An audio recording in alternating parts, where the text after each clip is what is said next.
أعوذ بالله من الشيطان الرجيم قل تعالوا أتل ما حرم ربكم عليكم ألا تشركوا به شيئا وبالوالدين إحسانا ولا تقتلوا أولادكم من إملاق نحن نرزقكم وإياهم ولا تقربوا الفواحش ما ظهر منها وما بطن ولا تقتلوا النفس التي حرم الله إلا بالحق ذلكم وصاكم به لعلكم تعقلون رب اشرح لي صدري ويسر لي أمري واحلل عقدة من لساني يفقهوا قولي فالحمد لله والصلاة والسلام على رسول الله وعلى آله وصحبه أجمعين. Assalamu alaikum, Quran Weekly. Today in the 8th juz I wanted to share with you an ayah number 151, just one small reflection from this ayah that has to do with our parents.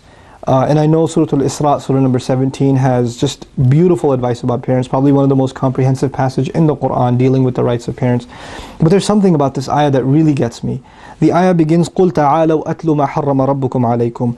Tell them, the messenger is told, come on, let me read on to you, let me recite on to you what your master has made impermissible for you. Let me tell you what is made impermissible by your master, by your Rabb. So the ayah is supposed to include things that are impermissible, right? That's what you're expecting, because the ayah begins, let me read to you what is impermissible. So let me make a list of these things. أَلَّا تُشْرِكُوا بِهِ شَيْئًا, that you won't do shirk with Allah, number one. I'm going to skip one and say, وَلَا تَقْتُلُوا أَوْلَادَكُم مِّنْ إِمْلَاقٍ, that you're not going to kill your children because of bankruptcy. نَحْنُ نَرْزُقُكُمْ وَإِيَّاهُمْ, we provide you and we provide them. Don't kill children because of bankruptcy. That's number two. وَلَا تَقْرَبُوا الْفَوَاحِشْ مَا ظَهَرَ مِنْهَا وَمَا بَطَنَ, stay away from all forms of shamelessness, whatever's obvious of it and whatever's hidden of it. Any form of shamelessness and lewdness and indecency, stay away from it. That's number three. Just to review, don't do shirk with Allah, don't kill children out of bankruptcy, and don't engage in any form of shamelessness. وَلَا تَقْتُلُوا النَّفْسَ الَّتِي حَرَّمَ اللَّهُ إِلَّا بِالْحَقِّ, don't kill a person without justification. Don't engage in murder. You have no right to engage in murder without al-haq, without the right, and the right is executed by the court of law, right? So there are major things that we are stopped from in this ayah, and at the end of it, ذَلِكُمْ وَصَّاكُمْ بِهِ, that is what He counsels you with, لَعَلَّكُمْ تَعْقِلُونَ, so you can apply your intellect. Allah is applying this, giving us this counsel, but in the middle of it all He said, وَبِالْوَالِدَيْنِ إِحْسَانًا, and I'm literally scratching my head because it says وَبِالْوَالِدَيْنِ إِحْسَانًا. Be good, be the best you can possibly be to both parents. I thought the ayah is not about commands, it's about prohibitions. Everything in the ayah was a prohibition. Everything was, don't do shirk, don't kill a person, don't kill your children, don't go near shamelessness, don't kill a person without having justification. Everything is a don't. The only do in the ayah is goodness to parents. You know why that's rhetorically so powerful? Because this, Allah is now saying, anything short of the best to your parents, you better not do. There is no other commandment in Islam where we have to do our best for it to be acceptable, and that if we don't do our very best, that you're actually in sin. There's no commandment in Islam except parents. Except parents. Allah doesn't say you have to have ihsan with Allah, that if you don't have it, then you're in the haram. The ayah is what is haram. The ayah is what is impermissible. And Allah says, وَبِالْوَالِدَيْنِ إِحْسَانًا, both parents, you better absolutely be the best you can be. You better be good to them under any circumstance. And the other awesome thing in this ayah, and by the way, anything short of your best, and you're in the haram. You're in what Allah forbade. That's the remarkable thing about this ayah. If I don't have the perfection in my prayer, I'm still not sinful technically. I should work towards perfection, but I'm not sinful. I'm not in the haram at least. If I don't have perfection in how I speak to people, I could be better, but I'm not sinful at least.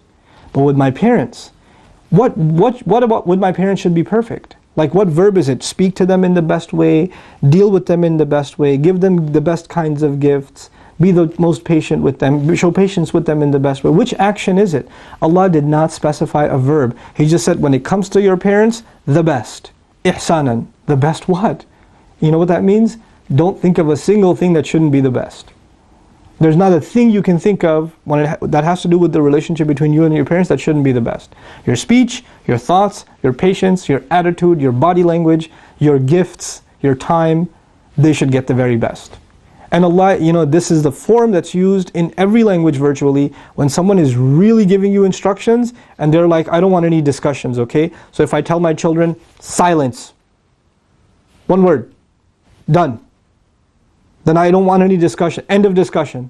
There's no exceptions. I don't want to hear you're a special case and I know it doesn't apply to me because I hate my dad or I can't stand my mom. Doesn't matter. It doesn't matter. وَبِالْوَالِدَيْنِ إِحْسَانًا. When it comes to both parents, ihsan. That's it. There's nothing else said. And it's made nasab. You could say nasab ala tawqeed also here. I'm telling you, it better be the best. It's like Allah is saying, I'm telling you, it better be the best. Nothing short of it. And that's in this remarkable ayah, in which everything else was forbidden. And by implication, what's forbidden with our parents is anything short of the very best. May Allah help us live up to this incredible standard and really give us the strength and the patience, really the patience to deal with our parents when they become hard to deal with, when they become, angry unnecessarily, when they make, inappropriate demands from us and we sometimes even un-Islamic demands from us.